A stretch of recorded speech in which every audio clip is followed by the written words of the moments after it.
महाराज जी, राधा वल्लभ श्री हरिवंश, आपके चरणों में कोटि कोटि नमन। महाराज जी, जब हम किसी को दान करते हैं और व्यक्ति उस दान का गलत उपयोग करता है तो उसकी गलती का भागी इसीलिए हम कहा गया है कि दान पात्र को देख कर दे।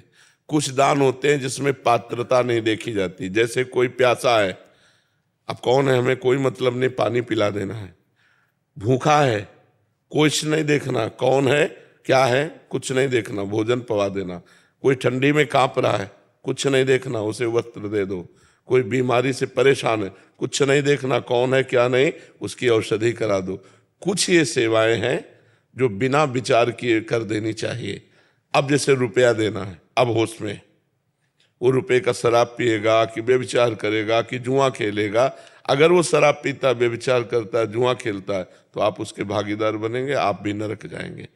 और अगर वो धन आपका भगवान की सेवा में, संत सेवा में, अच्छे कार्यों में लगा, तो आपकी उन्नति होगी। हम दान इसीलिए देते हैं कि हमारा मंगल हो, तो रुपया बहुत होश से देना चाहिए। भोजन, औषधि, वस्त्र, जल हम किसी को भी दे सकते हैं, लेकिन रुपया जब देने की बात हो तब समझ जाना चाहिए कि अब हम देखें पात्र है कि नहीं, हमारे रुपये का सदुपयोग होगा कि नहीं होगा।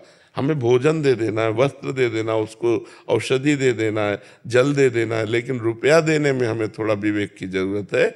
हमारे रुपये का सदुपयोग होगा या दुरुपयोग, ये हम पहले जान लें, तब हम रुपया दें। तो इसीलिए प्रायः लोग दान का विशेष लाभ नहीं ले पाते।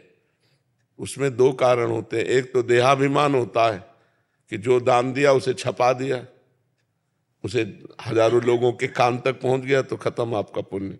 और दूसरा होता है पात्र नहीं होता, मांगने के समय तो दैन्य होता है, इसके बाद फिर उसके आचरण क्या होते हैं, शराब पीता है कि मगर मस्ती करता है, जुआ खेलता है, क्या करता है, तो उसका अपराध आपको लगेगा। तो दान का सही लाभ है कि जैसे गौ सेवा, तो हम चारा दें हमें जाके, जहाँ हमें संशय है वहाँ हम सामान का प्रयोग करते हैं जो बेच भी ना सके, और जहाँ ये हमें पक्का पता है कि हमारे धन का सदुपयोग होगा, साधु सेवा में जाएगा भगवान।